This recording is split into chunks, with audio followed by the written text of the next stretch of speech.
sejahtera dari Bapak Yahweh buat kita semua. Bagi kita yang mau belajar, kita bukan hanya mengenal nama saja.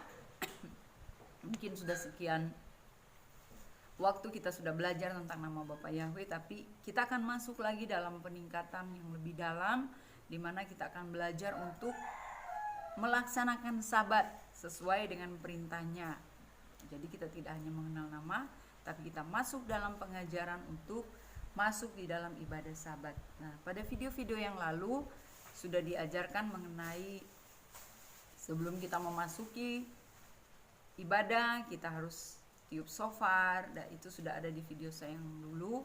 Dan kita harus menyalakan menorah. Setelah itu baru kita masuk dalam pujian matofu. Matofu itu juga sudah disampaikan bahwa itu adalah pujian yang diucapkan oleh Bileam. Dia akan mengutuk tapi menjadi berkat. Nah, sudah masuk dalam pujian matofu, kita sudah masuk dalam kemah Yakub, kita aman dalam perlindungan Bapak Yahweh.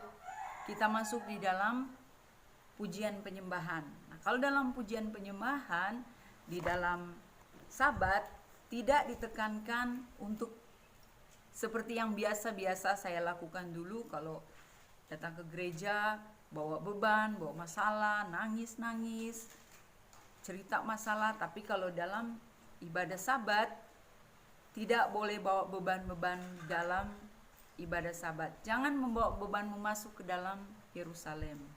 Ada ayatnya ya, nanti kita akan sharekan, kita akan bagikan. Jadi dalam pujian penyembahan ini kita pilih lagu. Lagu apa ya? Ya mungkin Yahweh adalah gembalaku. Itu kan ada di Mazmur 23, itu bisa kita nyanyikan. Jadi membangkitkan hati kita untuk mengagumi akan kuasanya Bapak Yahweh, membangkitkan hati kita untuk kita boleh bersyukur kepada Dia.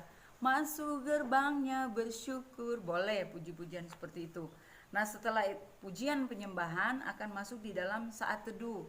Jadi saat teduh ini, di Sidur ini, Sidur Sabat ini yang diajarkan oleh Gembala Niko Sumbolang Levi Ben Yosef, ini sudah disusun. Nah, kita akan masuk di dalam saat teduh. Saat teduh itu di dalam 1 Timotius 2 ayat 1 sampai 4 yang mengatakan, naikkanlah permohonan doa syafaat, ucapan syukur untuk semua orang, raja-raja, pembesar, agar hidup tenang dan tentram dalam kesalehan dan ketulusan. Itulah yang baik bagi Elohim Mesias kita, agar semua diselamatkan dan memperoleh pengetahuan akan kebenaran. Jadi dalam ibadah sabat itu juga, di dalam Keilat Nasrani ada doa syafaatnya, ada pujian penyembahannya. Mau menyembah tapi dengan catatan tidak boleh ada tangis-tangisan ya di hari sabatnya. Selain kita datang dengan ucapan syukur. Nah, setelah itu ada doa syafaat, mendoakan pemerintah, mendoakan bangsa kita, mendoakan para anak yatim, janda, dan semuanya. Baru kita akan masuk di dalam mendoakan persembahan. Jadi persembahan-persembahan yang dihantarkan, kalau di dalam sabat itu persembahannya tidak membawa kantong kolektor, tapi lebih kepada kotak yang dikatakan dalam bahasa Ibrani-nya sadakah. Jadi kotak persembahan itu ditaruh di depan, orang masuk, dia langsung masukin ucapan syukur dia. Dan itu tidak, karena ini akan dibawa kepada Bapak Yahweh, jadi persembahannya tidak boleh dikremes-kremes atau uang-uang yang kumal, tapi sudah disiapkan amplop di situ. Nanti uangnya akan dimasukin di dalam amplop, dan imam atau gembala akan mengambil itu, dia akan bawa ke depan di bawah talit gadol. Saya berada di bawah talit gadol. Nah, talit gadol ini juga ya mungkin bisa saya perlihatkan, ini talit gadolnya. Ya, itu ada nama Bapa. Ukurannya ini sekitar berapa meter ya ini? Ya, ini ukurannya sekitar 2 meter. Jadi kita buat kupah namanya ya, kupah. Dibuat seperti ini. Jadi kupah ini melambangkan juga perlindungan Bapak Yahweh, kemah-kemah Yakub, terus melambangkan juga tiang awan. Jadi ini kupahnya. Itu akan dibawa, persembahan itu dibawa kupah, dan nanti imam akan mengangkat dan akan mendoakan persembahan tersebut. Kalau dalam persembahan tersebut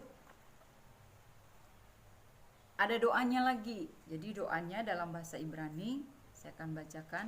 Mendoakan persembahan dan perpuluhan telah dimasukkan ke dalam kotak sedekah dan disiapkan di luar ruang ibadah dan diberikan sebelum ibadah dimulai. Doanya, berkat sesudah memberi persembahan, Baruk ata Yahweh Eloheinu melek haolam, aser kitsanu bemis fotav, Fetsifanu lehavre ter umot sorot. Artinya dalam bahasa Indonesia, diberkatilah Bapak Yahweh Elohim kami Raja alam semesta yang menguduskan kami dengan perintah-perintahnya dan yang memerintahkan kami untuk memberi persembahan dan perpuluhan. Nah, sudah dimasukkan dengan doa yang sudah dibacakan tadi, doa-doa yang sudah disiapkan, dan kita akan masuk di dalam pujian Shalom Aleichem. Nanti kita akan tampilkan video yang berikutnya mengenai apa itu Shalom Aleichem. Kalau kita sudah biasa ya mendengar, familiar dari telinga kita, Shalom Aleichem itu salam sejahtera bagi kamu. Atau kalau di saudara kita sebelah menyebutkan Assalamualaikum ya. Kalau kita Nasrani, kita menyebutnya Shalom Aleichem. Nah, dalam pujian Shalom Aleichem ini dia berbicara makna ibadah. Jadi itu berbicara makna ibadah. Beribadah kepada Elohim, maka yang terkandung dalam ibadah merupakan bentuk perintah, dan kata ini terdiri dari ayin bet dalet. Jadi dalam pujian Shalom Aleichem ini perlu saya jelaskan bahwa pujian Shalom Aleichem ini memiliki makna doa permintaan turunnya utusan dari Elohim. Lagu ini berusia ratusan tahun, digunakan oleh orang-orang Ibrani, orang-orang Israel, orang-orang Yahudi, dan itu dinyanyikan di awal ibadah setelah matofu. Nah, nanti dalam pujian ini akan datang malaikat yang akan melayani kita. Jadi pengertiannya seperti ini. Kalau dulu kita sering berdoa, Tuhan jaga rumah saya, Tuhan jaga saya dalam perjalanan, atau Bapak Yahweh jaga saya dalam perjalanan. Tapi setelah kita masuk menggali lebih dalam, tugas dari menjaga kita, melindungi kita, datang mencukupkan setiap berkat kita, Bapak Yahweh mengutus utusannya itu malaikat-malaikat yang akan datang melayani kita. Nah, di dalam pujian Shalom Aleichem ini bisa kita lihat ayatnya di mana? Ibrani 12 ayat 22. Dikatakan di situ bahwa tetapi kamu sudah datang ke Bukit Sion, ya. Kita sudah datang ke Bukit Sion, ke kota Elohim yang hidup, Yerusalem sorgawi, dan kepada beribu-ribu malaikat, suatu kumpulan yang meriah. Jadi kita datang kepada kota Elohim, Yerusalem sorgawi, dan kepada beribu-ribu malaikat, suatu kumpulan yang meriah. Ibrani 1 ayat 14 juga mengatakan, bukankah mereka semua adalah roh-roh yang melayani, yang diutus untuk melayani mereka yang harus memperoleh keselamatan. Jadi tugas dari malaikat ini, dia adalah roh-roh yang datang melayani, ya, diutus oleh Bapak Yahweh untuk melayani baik mereka yang harus mendapatkan keselamatan. Jadi seperti di Daniel berdoa, dan di situ ada Gabriel yang datang untuk membawa setiap doa-doa Daniel ini supaya dilaksanakan, dijawab. Nah, dalam pujian Shalom Aleichem ini nanti ada malaikat yang turun. Jadi pengertiannya, setelah kita menyanyikan pujian penyembahan, kita akan menyanyikan pujian Shalom Aleichem.